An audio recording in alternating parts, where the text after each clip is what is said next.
Hi, I'm trying to get back into doing these videos again like I had been.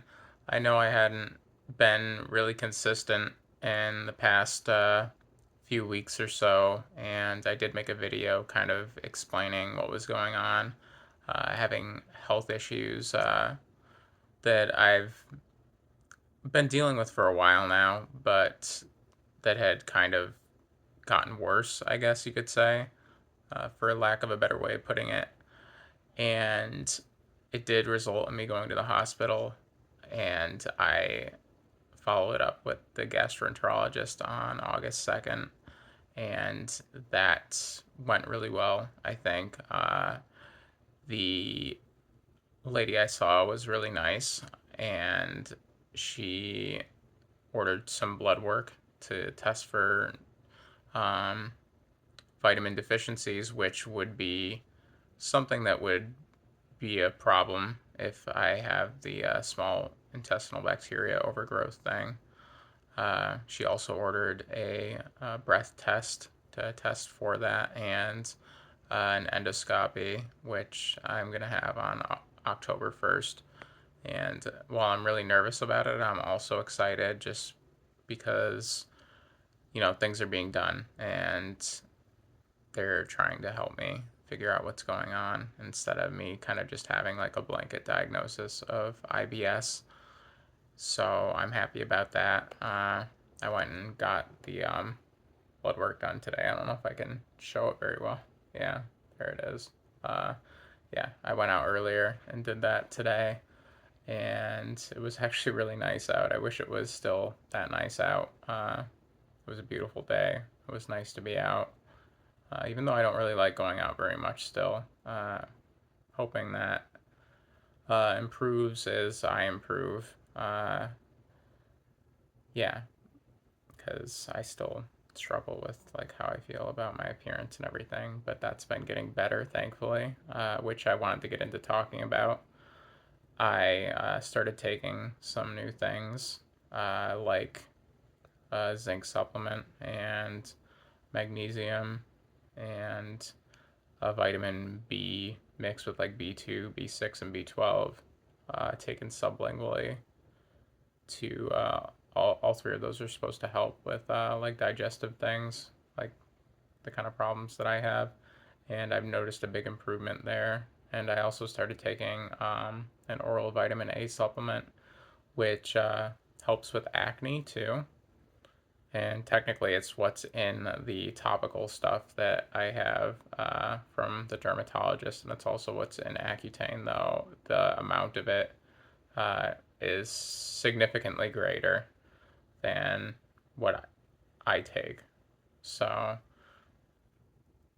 I think that that's helping because my skin hasn't broken out much, and it's possible that I had a lot of these vitamin deficiencies also from my hypothyroidism because that can cause vitamin deficiencies, like those that I've read about. Uh, yeah, so I don't know. I'm really grateful for seeing an improvement from something, and it's definitely helping me feel better in more than one way.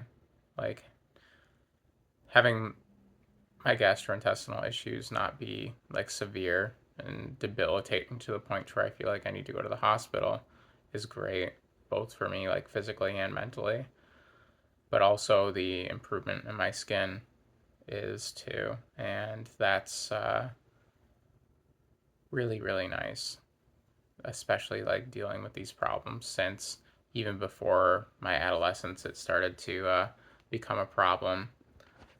And just, like eating healthy and doing a diligent skincare routine every day and still having breakouts is kind of soul crushing and was hard to keep persevering through when I was trying like whatever I could and doing what seemed to be like everything right.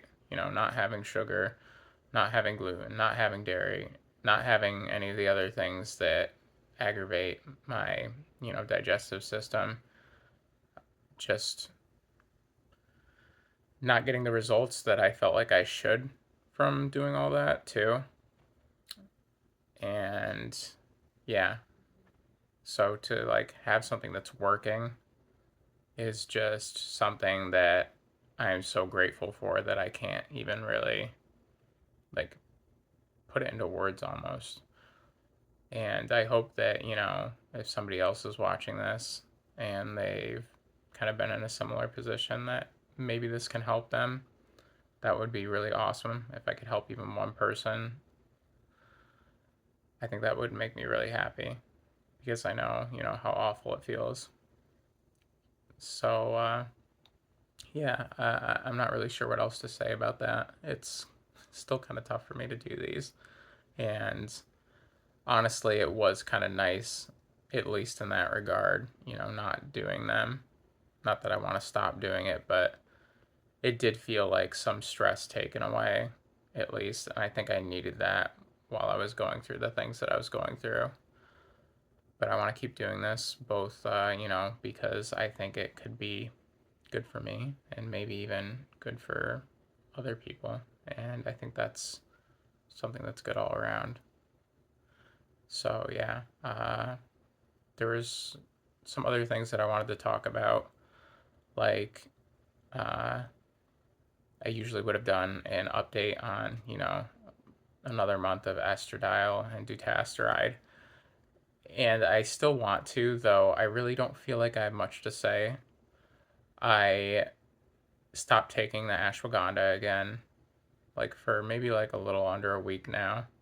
And I've noticed again that like the amount of hair that's falling out has decreased. So I think that could have been related to why I was having so much shedding.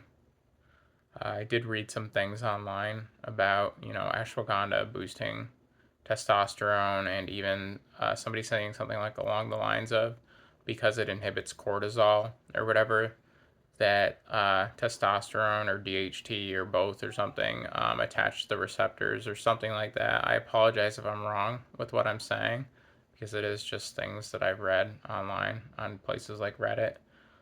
But yeah, I'm not an expert, but I do notice, and I have noticed in the past, that the, hair shedding decreases when I've stopped it. So I think there could be like a tangible, objective connection there. And I'm gonna try going without it for longer and see how that pans out because it kind of was really discouraging to be on dutasteride for so long and, still have hair fall. As far as the estradiol goes, I do feel like I'm seeing like subtle changes in my like skin and everything, though I think having the laser done to remove the facial hair is making a big difference too. But I'm pretty happy about just, just even like the changes in my like face and skin and even my hair, I think, even though my hair's still not where I want it to be. And I've tried like different conditioners and shampoos, including expensive ones like Olaplex, which I really should not buy regularly because of how much it costs to get the Olaplex 3, 4, and 5. It was like $100, which is crazy for how small the bottles are. Even though like a little bit of that kind of like goes a lot longer of a way than like a standard bottle of conditioner or whatever. And I tried